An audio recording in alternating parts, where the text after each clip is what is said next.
Hi guys. I'm not a driver today, I'm a passenger. Just going to an aquarium shop to get some snails.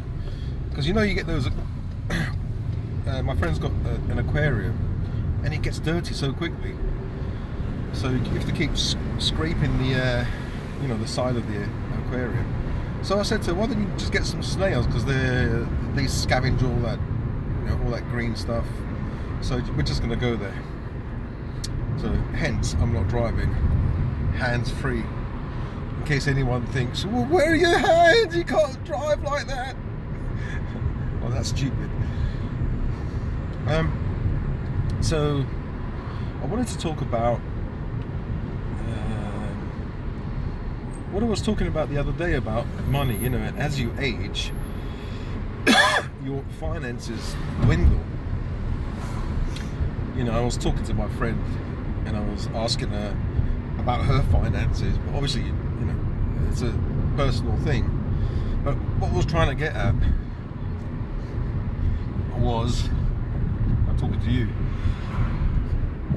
once that money is over, say, I don't know, you own a small house, it's worth 200 grand or whatever, and as you age, your money dwindles, doesn't it?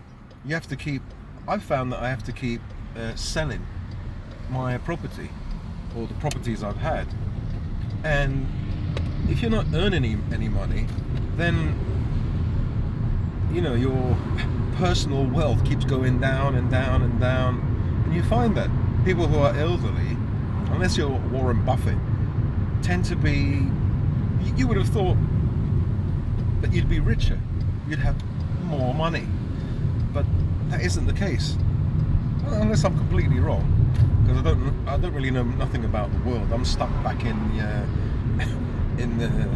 caveman days. What do you think? As you get older, money dwindles. I mean, my friend the other day, she was saying, well, look, if you've got enough money to pay, because I was trying to work out how much money I'll need to pay bills, expenses that you have, and as I said, for each, if you're one person, and if you have a car, if you have a house, and if you have dogs, then each of these have one set of expenses. Each need maintenance. A lot of them might need insurance, house, car. You might have personal insurance, you might have vet insurance, but all of them need fuel, don't they? So you need to eat. The house, you need to pay for fuel, electricity, gas, or whatever it is, or oil. You have to pay for fuel for the car and the dog. So each of these areas you need to factor in expenses. So I thought, maybe, I don't know, maybe I can get away with £20,000 a year. So I have like two amounts. One is a really conservative amount, and one is, an amount where I can, live more freely. I can have the odd, luxury. Not luxury like going on holiday, but slightly. I just calculate that a little bit more. So I calculated about 15 grand, really conservative, really like the bare minimum that I might need, to 20 or 25 grand. So see if it's 20 grand, right, that I need to set aside. So she was saying to me, like, okay, if you've got 100 grand, then you can live like for 5 years. 5 times, yeah. You can live for 5 years. If you've got 200 grand, you can live for 10 years. I'm thinking, bloody hell, I will need 200 grand to live for only 10 years, and then I'm screwed. So I'm thinking, I'm 58 now. I'll get my pension when I'm 67. So that's still another 11 years. So, you know, and then I was thinking, once I have my pension, will I have enough money to pay, to not fund a lavish lifestyle, but to make ends meet? So will I have enough? Will I have 20 grand, 15 to 20 grand?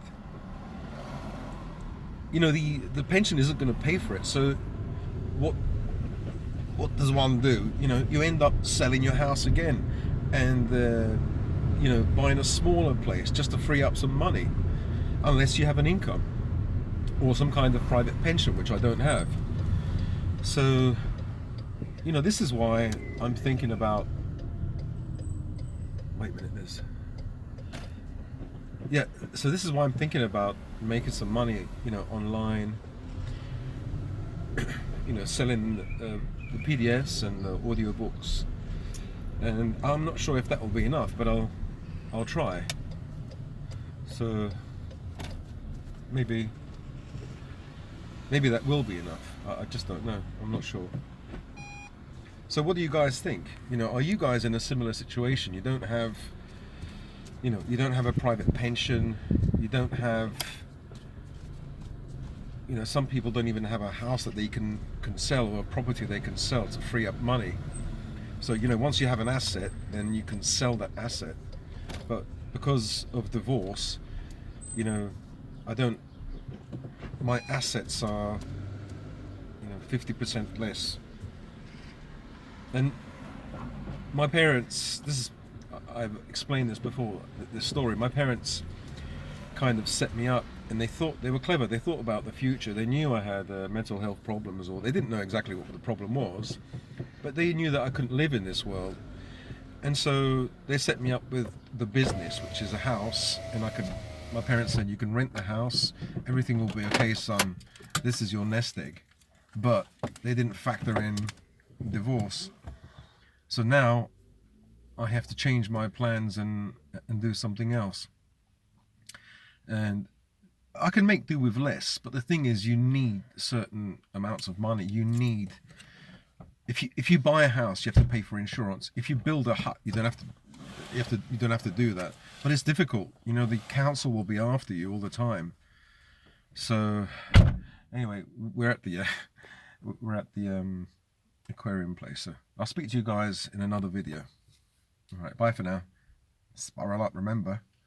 Think about your finances. You know, it's really important. And I will find a way, and I'll tell you guys what I do, and it might be able to help you. Love God. Remember, always love God. Love yourself and other people, okay? Especially your mummy and daddy, if you've got mummy and daddy, mother and father, children. Yeah. All right. Bye.